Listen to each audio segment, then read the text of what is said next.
حضرت عمر رضی اللہ تعالیٰ عنہ جیسی شخصیات پیدا ہی نہیں ہوتی دوبارہ۔ سارے صحابہ در رسالت مآب پہ خود آئے۔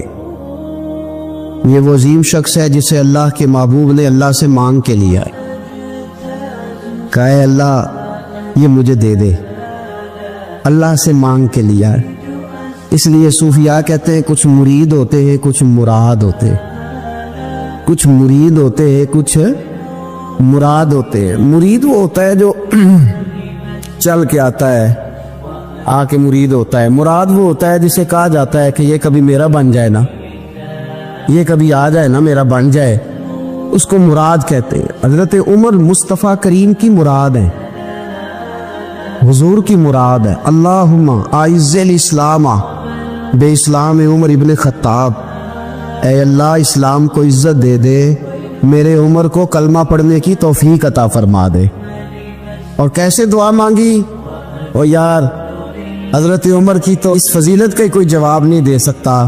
میرے رسول پاک علیہ السلام سب کے لیے ہی دعا مانگتے ہیں نا، حضور کی دعا عام ہے، لیکن مصطفیٰ کریم نے کعبے کا غلاف تھام لیا اور غلاف کعبہ کو حضور نے سینے سے لپٹایا اور سینے سے چمٹا کے کہا اے اللہ میں نے تو کبھی سوال ہی زیادہ نہیں کیے، میں کرنے آیا ہوں، مجھے عمر دے دے، عمر دے دے۔ حضور نے مانگ کے لیا۔ اور پھر جب جس کو حضور مانگے اللہ سے، اور امیر کس طرح کے ہوتے، یہاں لوگ ہمیں یورپ کی مثالیں دیتے، لوگ یہاں ہمیں آ کر کے امریکہ کی مثالیں، انہیں کیا پتا حکومت کیا ہوتی ہے؟ وہ کہتے ہیں جی وہ سائیکل پہ جاتا ہے ان کا حکمران۔ میں نے کہا وہ سائیکل پہ جاتا ہے؟ میرے عمر فاروق مدینے سے مکے گئے تھے تو پیدل ہی حج کرنے چلے گئے، پیدل ہی۔ اور جناب عمر فاروق رضی اللہ تعالیٰ عنہ عید کی نماز پڑھانے گئے، عید کی نماز عمر خطبہ عید دینے گئے۔ اور اس زمانے میں کون سا غریب ہے جو ننگے پاؤں جاتا ہو؟ کون سا غریب ہے جو مسجد ننگے پاؤں جاتا ہو؟ لوگوں نے تو 3 قسم کی چپلیں رکھی ہوئی ہیں، ایک مسجد جانے کی علیحدہ ہے، گھر پہننے کی علیحدہ ہے، شادی بیاہ پہ جانے کی چپل علیحدہ ہے۔ حضرت عمر فاروق رضی اللہ تعالیٰ عنہ نکلے عید کا خطبہ دینے کے لیے تو بیوی سے کہنے لگے جوتا، اس نے کہا صاحب اتنی دفعہ ٹوٹا ہے اب گانٹھا نہیں جا سکتا، اتنی دفعہ ٹوٹا ہے کہ اب دوبارہ پیمند نہیں لگ سکتے۔ تو حضرت عمر کہنے لگے چل کوئی حرج نہیں، بغیر جوتے کے ننگے پیر ہی چلتے، کوئی حرج نہیں۔ تو کہنے لگے لوگ کیا کہیں گے؟ فرمایا چپ کر، لوگ جس دن عمر نے یہ دیکھ لیا نا لوگ اس کے بارے میں کیا کہتے ہیں، اس دن عمر نہیں رہے گا۔ تو کہا پھر آپ کا نظریہ کیا ہے؟ فرمایا میرا نظریہ یہ ہے کہ رب رسول میرے بارے میں کیا کہتے ہیں، لوگوں کا کیا ہے؟ لوگ کل کسی کے بارے میں کچھ کہتے ہیں اور پرسوں کچھ کہتے ہیں، میرا نظریہ یہ ہے کہ رب رسول میرے بارے میں ننگے پیر عمر جا رہے ہیں۔ حضرت عوف بن مالک اشجعی ایک صحابی ہے، حضرت عوف بن مالک رضی اللہ تعالیٰ عنہ فرماتے ہیں کہ جناب ابو بکر صدیق کا زمانہ تھا تو میں نے خواب دیکھا، میں نے خواب میں جناب عمر کو دیکھا، اور میں نے دیکھا کہ کوئی کہنے والا کہہ رہا ہے کہ عمر وہ ہے کہ اللہ کے رستے میں کوئی اسے جتنا مرضی برا بھلا کہے یہ پرواہ نہیں کرتا۔ کس کے رستے میں؟ بولے سارے۔ اس کا مطلب ہے اللہ کے رستے میں لوگ برا بھلا بھی، قرآن مجید نے کہا وَلَا يَخَافُونَ لَوْمَةَ لَائِمٍ، کچھ لوگ ایسے ہیں جو برا بھلا کہنے والوں کی پرواہ نہیں کرتے۔ آپ یقین کریں اگر پرواہ شروع ہو جائے نا تو دین کا کام ختم ہو جائے، نہ کوئی تقریر کرے، نہ کوئی تدریس کرے، نہ کوئی پیری مریدی کرے، ختم ہو جائے اگر باتوں کی پرواہ۔ لیکن وہ پرواہ، حضرت عوف بن مالک اشجعی کہتے ہیں میں نے خواب میں دیکھا کہ عمر وہ ہے جو کسی کی پرواہ، اور دوسری بات میں نے یہ دیکھی کہ عمر خلیفہ بنے گا، اور تیسری بات میں نے خواب میں یہ دیکھی کہ عمر شہید بھی کیا جائے گا، عمر شہید بھی ہوگا۔ انہوں نے 3 باتیں خواب میں دیکھی۔ فرماتے ہیں میں نے آ کے خواب حضرت ابو بکر صدیق کو سنائی، وہ خلیفہ تھے، وہ کہنے لگے ٹھہر جا میں عمر کو بلاتا ہوں، اس کے سامنے دوبارہ سنانا، اس کے سامنے۔ فرماتے ہیں میں نے بلایا حضرت عمر فاروق کو، آ کے بیٹھے، خواب شروع ہوا۔ کہ ایک بات تو میں نے یہ دیکھی کہ آپ ملامت کرنے والے کی پرواہ نہیں کرتے، دوسرا آپ خلیفہ بنے گے۔ جناب عمر کہنے لگے چپ کر، ابو بکر کے سامنے ہی کہہ رہا ہے، چپ کر، خلیفہ کے سامنے ہی کہہ رہا ہے۔ تو ابو بکر صدیق کہنے لگے عمر اسے کہنے دو، مجھے لگتا ہے رب کی رضا یہی ہے کہ میرے بعد اگر مصطفیٰ کا منبر ملے تو عمر کو ہی ملے. اسے کہنے دو یار. یہاں تو لوگ ڈینگے مارتے, یہاں تو لوگ دعوے کرتے, میرے سامنے فلانے کو بھی بٹھاؤ, فلانے کو بھی بٹھاؤ, اس کو کیا پتا, اس کو کیا پتا. یہ تو بڑکے مارنے کا دور ہے. حضرت عمر رضی اللہ تعالیٰ عنہ کو تیسری بات کہی. حضرت عوف بن مالک نے کہا اب شہید کیے جائیں گے, میں نے خواب دیکھی ہے. نیک لوگوں کے خواب بڑی حد تک سچے ہوتے. کہا میں نے خواب دیکھی ہے. تو حضرت عمر کہنے لگے شہید تو دلیر لوگ ہوتے ہیں, شہید تو دلیر, جسے سارا زمانہ دلیر کہہ رہا ہے وہ اپنے بارے میں کیا کہہ رہا ہے. کہتے شہید تو دلیر, میں تو کاہل سا آدمی ہوں, سست آدمی ہوں, میں تو اتنا کام ہی نہیں کرتا. تو یہ خواب تو نے جو ٹھیک ہے دیکھا ہے نا, پھر سے دیکھنا. تو ابو بکر صدیق فرمانے لگے عاجزی نہ کر, انکساری نہ کر, تو جو کہہ رہا ہے ٹھیک کہہ رہا ہے, لیکن مجھے سن کے شکر بھی ہوا ہے اور افسوس بھی ہوا ہے. افسوس اس بات کا کہ تیرے جیسا بطل عظیم چلا جائے گا, اور شکر اس بات کا کہ رب تجھے زندگی بھی اعزاز والی دے گا, اور شہادت کی موت دے کے اللہ تجھے موت بھی عزت والی عطا فرمائے گا. اللہ موت بھی تجھے عزت والی دے گا, تجھے قائلوں جیسی موت اللہ. حضرت فاروق اعظم رضی اللہ, او بھائی یہاں تو اس زمانے کا سب سے بڑا مسئلہ پروٹوکول ہے. لوگوں پتہ ہوتا ہے کامل پیر ہے, کامل مرشد ہے, لوگ نہیں جاتے. میں کسی کا مرید ہو جاؤں, میرا پروٹوکول کدھر گیا؟ پتہ ہوتا ہے یہ کامل استاد ہے, میں اس کے پاس بیٹھوں گا تو میری تربیت کرے گا, لیکن لوگ شاگرد نہیں بنتے. میں کدھر گئی؟ یہ پروٹوکول کی مصیبت ہے نا, اس نے بڑے بڑے لوگ زیرو کر دیے, بڑے بڑے لوگ. اور یہ مت سمجھے کہ آپ کا وزیر اعظم پروٹوکول لیتا ہے یا آپ کا صدر پروٹوکول, وزراء, ایسی کوئی بات نہیں. ہم چھوٹے طبقے سے لے کر بڑے سارے پروٹوکول کے قائل ہیں. ہمارا تو داماد بھی کہتا ہے کہ مجھے پوچھا نہیں میں تمہارے گھر کیوں آؤں. ہمارا تو بھائی ہر شخص اعلان کرتا ہے پروٹوکول کا, فلانے نے عزت نہیں دی تو واپس آ جاؤ, فلانے نے سلوٹ نہیں کیا تو واپس آ جاؤ. لوگ جہاں سلوٹ کرنا چاہیے وہاں بھی سلوٹ کرانے کے قائل ہیں. پر حضرت عمر رضی اللہ تعالی, حضرت عمر کی سادگی اور پھر جناب عمر کی عاجزی, جب انسان اپنے اوپر سوار کر لیتا ہے نا, سوار کر لیتا ہے, میں بدکار پرانا خادم, کس سے در ملی نہیں ٹوئی, تے واصف یار نے نظر جو کی تھی تے واصف ہی ہو. میں اکثر سوچتا ہوں حضور نے جہاں بھی کہا نا, فرمایا میرے بعد نبی ہوتے تو خطاب کے بیٹے عمر ہوتے. حضور نے فرمایا عمر جس رستے سے جاتا ہے شیطان وہ رستہ بدل جاتا ہے. نبی پاک صلی اللہ علیہ وسلم نے فرمایا میرا عمر وہ ہے کہ اس کی زبان پر حق جاری ہے. حضور علیہ السلام نے فرمایا 950 سال حضرت جبریل میرے عمر کی شان بیان کریں تو ان کی عظمت ختم نہیں ہوتی. 950 سال جبریل عظمت بیان کرے تو ختم نہیں ہوتی. یہ بات ہے حضرت عمر کی. اور فرمایا عمر ابو بکر کی نیکیوں میں سے ایک نیکی ہے. یہ شان ہے اب عمر فاروق رضی اللہ تعالیٰ عنہ کی. حضور نے فرمایا میرے بعد نبی ہوتے تو عمر ہوتے, جس گلی سے عمر آئے شیطان رستہ بدل جائے. میرے عمر فاروق کی شان 950 سال بیان ہو تو ختم نہ ہو. عمر کی زبان پر اللہ حق بیان کرتا ہے, جو عمر کہتا ہے وہی رب کر دیتا ہے.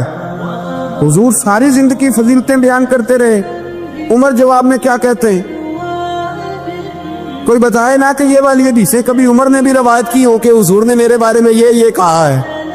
یہ روایتیں وہ روایت نہیں کرتے. ان سے جب لوگ کہتے عمر تیری بڑی بات ہے تو عمر رو پڑتے, کہتے میں تو اونٹ چرانے والے باپ کا بیٹا ہوں, میں تو اونٹ چرانے والے باپ کا بیٹا, اونٹ چرا. اس سے آگے عمر گئے ہی نہیں ساری زندگی, اس سے آگے لفظ ہی نہیں ادا کی. اور میں تو بھائی اونٹ چرانے والا, میرا باپ تو اونٹ چرایا کرتا تھا, 10 اونٹ تھے, میری ڈیوٹی ہوتی تھی, سنبھالے نہیں جاتے تھے, ابا ڈنڈوں سے مارتا تھا.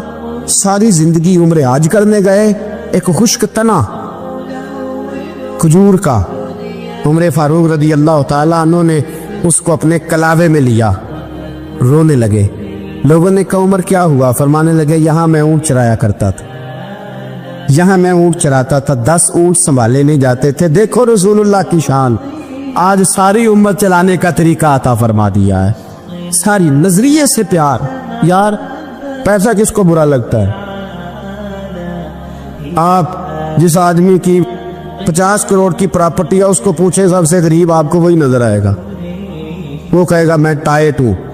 حالات بڑے، میں کئی باری پوچھے انہوں نے، میں کہہ تو ترجمہ بھی 10 کروڑ کی ہمیں تو سمجھ نہیں آتی. اور ٹائٹ حالات کون سے ہوتے ہیں جی؟ جس آدمی کا کروڑوں میں کاروبار ہے نا، اس کو آپ چھیڑے وہ رونے لگ جائے گا، رونے. تو کئی میں نے ایسے دیکھے کرائے کا مکان ہے، ان سے پوچھے صاحب کیا حال ہے، تو کہتے ہیں جتنی اللہ نے شان والی زندگی ہمیں عطا کی ہے کسی کو نہیں دی ہوں. اس کا مطلب ہے خوشی بھی یہی ہے اور غم بھی یہی. اندر سے خوشی ہے، اندر سے ہی. تو نے اگر راضی رہنا ہے تو ادھر سے رہنا ہے، ناراض رہنا ہے تو بس اپنے آپ کو خوش رکھے گا تو ہو جائے گا. سارے صحابہ مل کے آئے، کہنے لگے عمر فاروق سے کہنا ہے نبی پاک کے زمانے میں تو ظاہراً غربت تھی، ابو بکر کے دور میں بھی غربت تھی، اب تو بڑا مال ہے. عمر سے سفارش کرو کہ عمر نیا کرتا پہنا کرے. ملکوں کے سفیر آتے، عمر وہی پھٹی پرانی چادر اوڑھ کے اور وہی کئی جگہ پہ پیوند لگے سوٹ پہن کے سفیروں کے سامنے بیٹھ جاتا ہے. عمر کو مشورہ دو، طے ہو گئی بات. سب نے جب مشورہ دے لیا تو سارے کہنے لگے یہ بتاؤ شیر کی مونچھ کو ہاتھ کون لگائے گا؟ کہنا کس نے ہے، بندہ بھی تو ڈھونڈو نا. میں کہا جناب میرا یہ خیال ہے کہ مولا علی شیر خدا کہیں گے، کیونکہ جس شخص کی عمر کو سب سے زیادہ حیا کرتے دیکھا وہ شیر خدا مولا علی ہے رضی اللہ تعالی. علی کہیں گے اس لیے کہ جناب علی تو کئی دفعہ جب گفتگو کرتے تھے تو حضرت عمر چپ کر جاتے تھے اور فرماتے تھے علی نہ ہوتا تو میں ہلاک ہو جاتا. تو کہا علی سے کہو. جناب علی شیر خدا کو بلایا، کس کام کے لیے جی؟ اللہ اکبر. یہ ذرا اپنے اس طور پہ اس بات کو ذرا لاکا جناب ان سے کہیں کہ زیادہ نہیں، ایک کرتا نیا پہن لے. سفیر آتے ہیں، وزیر آتے ہیں تو ایک کرتا نیا پہن لے. حضرت علی کو بلایا، آپ فرمانے لگے کوئی اور بات ہوتی تو میں کہہ دیتا، یہ والی میں نہیں کہہ سکتا. کوئی اور ہوتی تو میں عمر کو کئی دفعہ کہہ دیتا ہوں، جلال میں بھی تو سن، یہ والی میں نہیں کہہ سکتا. میں تمہیں ایک مشورہ دیتا ہوں. کہ وہ کیا؟ کہنے لگے سید عائشہ صدیقہ سے کہو، وہ مومنوں کی ماں ہے، عمر ٹالے گا نہیں. اماں جی سے جا کے کہا اماں جی نیا کرتا عمر سے کہیں پہن لے. وزیر آتے ہیں، بڑے بڑے لوگ، تو چلو کوئی حرج نہیں. اماں جی نے کہا اچھا کوئی بات نہیں میں بلا لیتی ہوں. جناب عائشہ نے پیغام بھیجا. جب خادم نے کہا نا مصطفیٰ کے گھر سے پیغام آیا ہے، تو 20 لوگ بیٹھے تھے. عمر کانپتے ہوئے اٹھے، کانپتے دوڑے. حضرت عائشہ پردے میں تھی تو فرماتی ہیں عمر اتحیات کی حالت میں بیٹھ گئے. کہا اماں جی دیر تو نہیں ہو گئی مجھے آنے میں؟ کہا نہیں ٹائم پہ آ گئے ہو. کس لیے بلایا تھا؟ کہا عمر دیکھو غربت کے معاملات اور ہوتے ہیں، جب اللہ آسانی دے تو کوئی چیز استعمال کرنا حرام نہیں ہوتی، اگر حرام ہے تو بتاؤ. کہا نہیں اماں جی حلال ہی ہے. تو فرمایا پھر اتنے سفیر آتے ہیں، مشیر آتے ہیں، اب تو مال غنیمت بڑا آتا ہے، ڈھیر لگ جاتے ہیں مسجد میں، تو چل ایک نیا کرتا تم بھی پہن لیا کرو. اور آپ نیا کرتا پہنو گے تو دھاک بیٹھے گی غیروں پر. تو صحابہ کا مشورہ ہے کہ آپ نیا لباس پہنیں.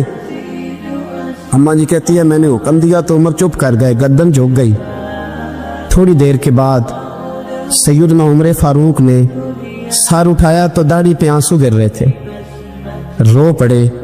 کہنے لگے پاک محبوب کی پاک بیوی جیسے حکم کرتی ہو میں حاضر ہوں، پر مجھے وہ والا لباس پہنانا جو میرے مصطفیٰ نے پسند فرمایا ہے. اگر یہ رنگ رسول پاک کا ہے تو میں حاضر ہوں، اور اگر نبی پاک کا نہیں تو پھر جیسے آپ حکم کرے. جناب عائشہ کہتے ہیں عمر روئے تو میں زیادہ روئی، میرا پلو بھیگ گیا آنسوؤں سے. میں نے کہا عمر آپ جائیے. عمر یوں نکلے تو جو صحابہ کھڑے تھے وہ کونے میں تھے، سارے آ گئے. کہا اماں جی کیا بنا؟ فرمایا بھائی تم سب جو باتیں کہتے ہو وہ اپنی جگہ ٹھیک ہیں، پر عمر جو بات کرتا ہے وہ سب سے زیادہ ٹھیک ہے. عمر جس پہلو پر بات کرتا ہے وہ یار ایسی عاجزی، ایسا رنگ، ایسا انداز، ایسا طرز حیات، ایسی زندگی. اولاد کے معاملے میں لوگ بزدل ہو جاتے ہیں، بزدل. پر حضرت عمر کا بیٹا مصر گیا، وہاں سے کمائی کر کے لایا، تجارت کرنے گیا، لاکھوں کا مال. کون سا باپ ہے دنیا میں جس کا بیٹا باہر سے پیسے لے کے آئے تو ابا تفصیل پوچھے کہ بیٹا کہاں سے کمائے، کہاں سے لایا، کتنے ملے، کیوں آئے؟ کون سا باپ تفصیل پوچھتا ہے؟ ابا تو کہتا ہے لا صحیح، اور تعریفیں کرتا ہے میرا بیٹا بڑی کمائی کرتا ہے. کبھی پوچھا ہے اس سے کہ ڈیوٹی صحیح دیتا ہے کہ نہیں؟ کبھی پوچھا ہے کہ تو ایمانداری کی روزی لاتا ہے کہ حرام کی کماتا ہے؟ یہ باپ کی ذمہ داری ہے، یہ اماں کی ذمہ داری ہے. پھر کہتا ہے بیماری کیسے آ گئی، پریشانی کیسے آ گئی؟ تو نے کبھی سوال کیا اپنی اولاد سے؟ حضرت عمر فاروق رضی اللہ تعالیٰ عنہ کا بیٹا مصر سے پیسے کما کے لایا تو جناب عمر نے بلایا، فرمایا بیٹے اتنی تو تیرے پاس راس ہی نہیں تھی، تھوڑے سے تو پیسے لے کے گیا تھا، اتنی کمائی کیسے ہو گئی؟ اتنے تو پیسے نہیں تھے صاحب، کہاں سے کمائی لائے؟ اس نے کہا ابا جی وہ جو میرے چچا ہے نا مصر کے گورنر، آپ کے دوست، انہوں نے میری مدد کی ہے. فرمایا جتنے لوگ گئے تھے سب کی ہے مدد اس نے؟ کہا نہیں صرف میری کی. فرمایا تیری کیوں کی؟ تیری کیوں کی؟ کہا حضور آپ کے دوست ہیں. فرمایا چپ کر، حضور انہوں نے مجھے اتنے پیسے دیے، میں نے کاروبار میں ڈالے تو نفع آیا تو میں ان کی رقم دے کے. فرمایا خاموش ہو جا، باقی جتنے لوگ گئے تھے سب کی مدد کی اس نے؟ کہا نہیں حضور صرف میری کی. فرمایا اس نے تیری مدد نہیں کی، اس نے خلیفہ کے بیٹے کی مدد کی، اس لیے کہ وہ خلیفہ کو اپنے حق میں نرم کر سکے. فرمایا آدھا مال تیرا ہے، آدھا مال غنیمت کا ہے، مال خزانہ کا ہے، مسلمانوں کا ہے، اس لیے کہ تو جو وہاں سے مال کما کے لایا ہے وہ اپنے باپ کے خلیفہ ہونے کی وجہ سے کما کے لایا ہے، لہذا رکھ ادھر. یہاں کہتے ہیں کدھر سے آیا، کیسے آیا، کون سا حساب دے، کیا کریں؟ او بھائی حضرت عمر رضی اللہ تعالیٰ عنہ کا اپنی اولاد کے بارے میں یہ رنگ ہے. ایک غریب آدمی بدو رات کے وقت، وہ کہیں بیچارہ صبح سے چلا تھا، مدینے پہنچتے اسے رات ہو گئی. اس نے ڈرتے ہوئے نا خیمہ ہی باہر لگا لیا. جہاں رات ہوئی نا آدھی رات ہو گئی، 1-2 بجے سمجھ لے پہنچا مدینے، تو اس نے باہر نے ایک خیمہ لگا لیا. بیوی اس کی امید سے تھی، بچے کی ولادت کا وقت قریب آ گیا، بیمار ہو گئی، اس نے خیمہ لگایا. بیوی اندر ہے. حضرت عمر فاروق کشت پہ تھے رات کو، ساتھ ایک غلام تھا. حضرت عمر فاروق رضی اللہ تعالیٰ عنہ کہنے لگے وہ آگ جل رہی ہے تھوڑی سی، پتہ کرو کون ہے. تو آپ کا غلام پتہ کرنے گا تو بدو نے ڈانٹ دیا، کہنے لگے جاؤ تمہیں کیوں بتاؤں. حضرت عمر خود گئے، کہنے لگے مسافر بھائی بتا تو صحیح. کہنے لگا نہیں چھوڑے، میں آپ کو کیوں بتاؤں، میں کون ہوں، کیسے آیا ہوں. فرمایا خیمے کے اندر سے کرہنے کی آواز آتی، کوئی درد سے چیخ رہا ہے، بتا ہمیں بات کیا ہے. کہنے لگا جی میں فلاں بستی فلاں علاقے کا ایک غریب ہوں، امیر المومنین عمر فاروق سے ملنے آیا ہوں، اور رات ہو گئی ہے تو یہاں خیمہ لگایا ہے، صبح میں ان سے مل کے چلا جاؤں گا. تو رات کو تکلیف دینا پسند نہیں کیا، تو میری بیوی امید سے تھی، اب بچے کی ولادت کا وقت قریب ہے، پاس کوئی نہیں. حضرت عمر کہنے لگے تو ٹھہر میں ابھی آیا.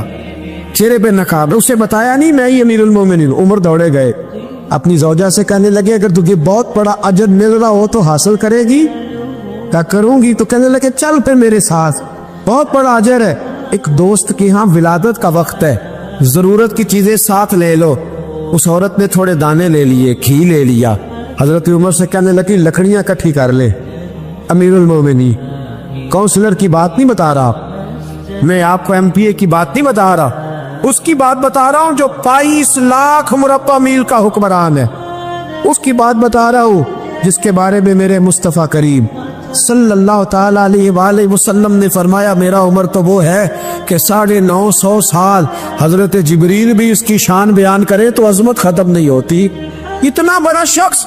حضرت عمر نے لکڑیاں اکٹھی کی، اینٹوں کا روڑے لے کے چولہا بنایا، پہنچ گئے. آپ کی زوجہ کہنے لگی یہ تھوڑے دانے ڈالنے کی ڈال لے اور ایک لکڑی لے کے اس کو ہلائیں، تیار کرے. خود زوجہ اندر چلی گئی. حضرت عمر باہر پکانے لگے. وہ بدو کہتا ہے میں اس طرح کا ان کے ساتھ بہیو کرنے لگا جیسے وہ کسی چوکی دار کے ساتھ نہیں کرتا. میں نے سمجھا جی عمر نے چوکی دار رکھے آنے جانے والے مہمانوں کا. میں کبھی پانی کا پیالہ مانگتا، کبھی کوئی بات، عمر دوڑے جاتے، کبھی پانی لاتے. او مسلمانوں، او میرے رسول کے غلاموں، یہاں اس دین کی بات کی جا رہی ہے جو دین حضرت عمر فاروق رضی اللہ تعالیٰ عنہ نے جس پر عمل کر کے دکھایا ہے، اس دین کی. یہ والا نظام ہم نے لانا تھا. یہ ہمیں بتایا گیا تھا کہ پاکستان میں یہ رنگ ہوگا. ایسا نہیں ہوگا کہ امیر بیمار ہو تو لندن میں علاج ہو، یورپ میں، اور غریب کا بچہ بھی پیدا ہو تو وہ ہسپتال کے دروازے پہ ہی پیدا ہو جائے. یہ اس والے پاکستان کی تصویر ہمیں نہیں دکھائی گئی. کہ گندم امیر شہر کی ہوتی رہی خراب اور بچی کسی غریب کی فاقوں سے مر گئی۔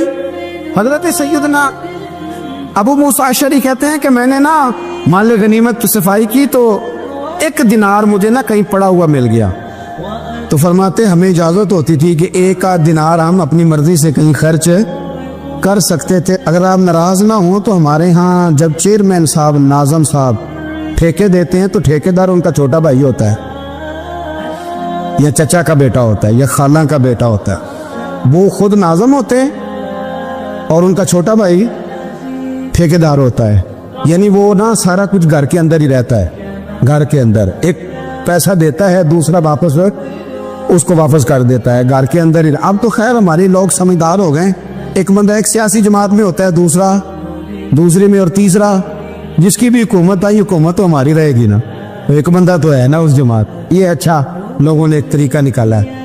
تو حضرت عمر کے بیٹے گزر رہا تھا تو حضرت ابو موسیٰ اشعری کہتے ہیں میں نے صفائی کی تو 1 دینار نکلا، تو میں نے وہ 1 دینار نا حضرت عمر کے بیٹے کو دے دیا۔ میں نے کہا لو بیٹا اپنے چچا کی طرف سے تحفہ۔ تو گھر جا کے انہوں نے حضرت عمر کو بتایا کہ چچا نے پیسے دیے ہیں، چھوٹے بچے تھے۔ حضرت عمر نے حضرت ابو موسیٰ اشعری کو بلا لیا اور بلا کے فرمانے لگے میں تو تمہیں اپنا دوست جانتا تھا اور تم نے میری اولاد کو ہی دنیا دار بنانا شروع کر دیا، میرے بچوں کو ہی تم نے دنیا دار پیسوں پہ لگانا شروع کر دیا، میں تو تمہیں یار سمجھتا۔ فرمایا تمہیں چاہیے تھا میرے بیٹے کو نصیحت کرتے کہ بیٹا پیسوں سے رب راضی نہیں ہوتا، اس کی رضا والے کام کیے جائیں تو رب راضی ہوتا ہے۔ اور فرمایا تمہیں کوئی اور گھر نہیں ملا تھا تباہ کرنے کے لیے، میرا ہی گھر ملا تھا، اٹھاؤ اپنا دینار اور خبردار آج کے بعد میرے بچوں کے ساتھ یہ والی نیکی نہ کرنا۔ اور ہمارا کیا سٹیٹس ہے؟ دوستی ہے ہی اس سے جو تحفے زیادہ دے، جو بچوں کو خراب کرنے میں مدد زیادہ کرے اس کے ساتھ جرام۔ حضرت عمر نے گھر پہ اور سب سے بڑھ کر اپنی ذات میں توجہ کی۔ حضرت ابو مالک رضی اللہ تعالیٰ عنہ کہتے ہیں میں عمر کے پیچھے پیچھے ایک باغ میں گیا، اکثر اس باغ میں جایا کرتے، اور عمر جا کے نا تو درخت کے نیچے بیٹھ گئے اور فرمانے لگے او امیر المومنین اللہ سے ڈر جاؤ، ورنہ جس رب نے حکومت دی ہے وہ عذاب بھی بڑا دے گا، ڈر جا رب سے۔ کبھی ساری زندگی حضرت عمر نے اپنا کوئی تعارف نہیں کرایا، کبھی نہیں۔ ایک بندے نے آپ کے سامنے تعریف کر دی آپ کی تو فرمانے لگے تو خود بھی ہلاک ہوا اور مجھے بھی ہلاک کر دیا، کیا ضرورت پڑی ہے میری تعریفیں کرنے کی؟ اتنی دیر میری تعریف میں لگائی، اللہ کا ذکر کرتا رب تجھے ثواب دیتا، حضور پہ درود پڑھتا تو رب تیرے اوپر رحمتیں نازل کر۔ کس چکر میں آج جتنا اچھی کوئی خوشامد کرے اتنی اچھی وزارت ملتی ہے، جتنی اچھی اس کو جو ہے وہ چاپلوسی کرنی ہے درجہ بھی اسے اتنا ہی اچھا ملتا ہے۔ حضرت عمر فاروق رضی اللہ تعالیٰ عنہ آپ کے بیٹے کہتے ہیں، صاحب فتوح الشام نے لکھا ہے، آپ کے صاحبزادے کہتے ہیں میں نکلا تو میرے ابا جی نا اپنی پشت پر مشکیزہ رکھ کے کنویں سے پانی بھر کے آ رہے، میں دوڑ کے آگے گیا، میں نے کہا ابا جی مجھے دے دے۔ فرمانے لگے بیٹا تیرا کیا خیال ہے، کوئی اور نہیں تھا مشکیزہ بھر کے لانے کے لیے، تیرا کیا خیال ہے؟ کہا ابا جی بڑے لوگ تھے پر آپ کیوں اٹھا رہے ہیں؟ فرمانے لگے نفس نا ذرا میرا بڑا ہو گیا تھا، اسے ذرا ذلیل کر رہا ہوں، ذرا اپنا محاسبہ کر رہا ہوں، یہ مجھے کہہ رہا تھا تو بڑی چیز ہے، تو میں نا ابھی مشکیزہ گھر رکھ کے آؤں گا، پھر تیری ماں نے مجھے کہا ہے کہ گھر میں لکڑیاں کوئی نہیں جلانے کے لیے، پھر میں جنگل سے لکڑیاں کاٹ کے لاؤں گا۔ امیر المومنین بن کے نا تو میرا نفس تھوڑا بڑا ہو گیا۔ اب یقین کریں ہمارا ہاضمہ خراب ہو جاتا ہے جب تک ہمارا تعارف صحیح نہ ہو، ہمارا تعارف ٹھیک نہ ہو، میں یہ ہوتا ہوں میں وہ ہوتا ہوں، چھوڑ مٹی دیں تے مٹی رہنا ہی، مٹی دیں تے مٹی دیں تے مٹی رہنا ہی، ایویں کادی بلے بلے اج مٹی دے اتے بندیا تے کل مٹی دے تھلے۔ علیکم ورحمۃ اللہ وبرکاتہ۔ یہ حدیث سنیے جس سے آپ کے علم میں اضافہ ہوگا، اور اس حدیث کو سننے سے آپ کی زندگی بھی بدل سکتی ہے۔ شہداء 5 قسم کے ہوتے ہیں: طاعون میں مرنے والے، پیٹ کے عارضے میں مرنے والے، اور ڈوب کر مرنے والے، اور جو دیوار وغیرہ کسی بھی چیز سے دب کر مر جائیں، اور خدا کے راستے میں شہید ہونے والے۔ اور آپ نے فرمایا کہ اگر لوگوں کو معلوم ہو جائے کہ اذان دینے اور پہلی صف میں شریک ہونے کا ثواب کتنا ہے، اور پھر اس کے سوا کوئی چارہ نہ ہو کہ قرآن ڈالا جائے، تو لوگ ان کے لیے قرآن ہی ڈال ڈالا کریں۔ نبی کریم صلی اللہ علیہ وآلہ وسلم نے فرمایا کہ جو شخص میری حدیث کو سنے، اس پر عمل کرے اور دوسروں تک پہنچائے، اللہ اس کے چہرے کو روشن رکھے۔